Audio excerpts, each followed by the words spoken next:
జ్ఞాపకమై వెంటాడకుండా ఒక పనిని ఎంతో ఇష్టంగా ప్రారంభించి దానికి సంబంధించిన ప్రతి అంశాన్ని ప్రేమతో సృష్టించి వేగంగా పూర్తి చేయటం గొప్ప సృజనాత్మక అనుభవం.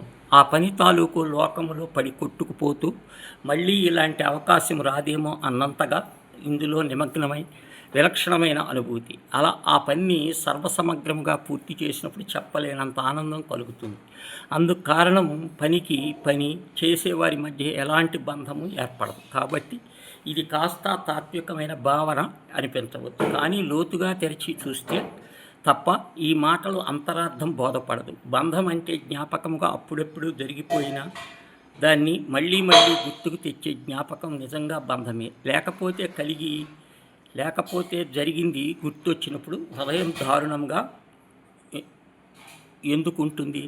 అయిష్టంగా చేసే తప్పుడు కాబట్టి లాంఛనప్రాయంగా చేసేది, అసంపూర్ణంగా వదిలేసింది, తప్పులుగా చేసింది, సగం చేసి వాయిదా వేసింది, ఇలాంటి పని మాత్రమే బంధంగా తయారవుతుంది. మిగిలిపోయిన పని మళ్ళీ వెనక్కి పిలుస్తుంది, పూర్తి చేయమంటుంది. తప్పులు దొరికిన చోటే పని సరిచేయమంటుంది. అలా వెనక్కి పిలవటం అంటే బంధమై నిలవటమే కదా.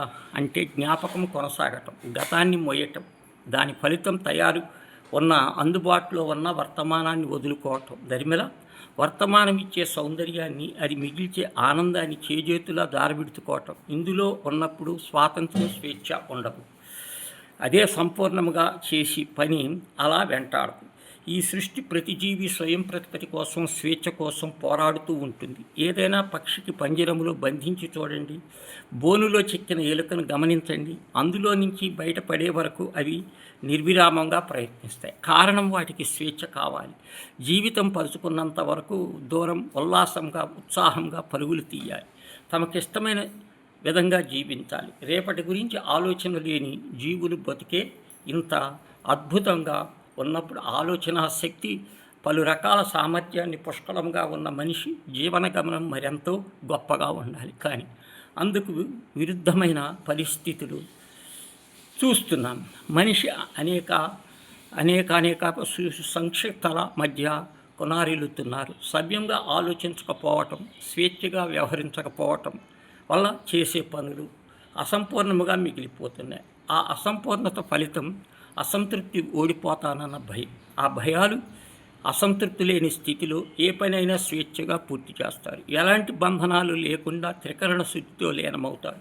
అప్పుడు అనుభవించే ఆనందభూతులు కొలవలేనిది. అలాంటి పనులు మాత్రమే మనిషి సృజనాత్మక జీవితానికి ఆలంబనగా నిలుస్తాయి.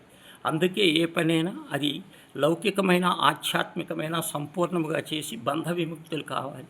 భారమైన జ్ఞాపకాలను తెంచుకొని వర్తమాన స్వేచ్ఛగా జీవించాలి.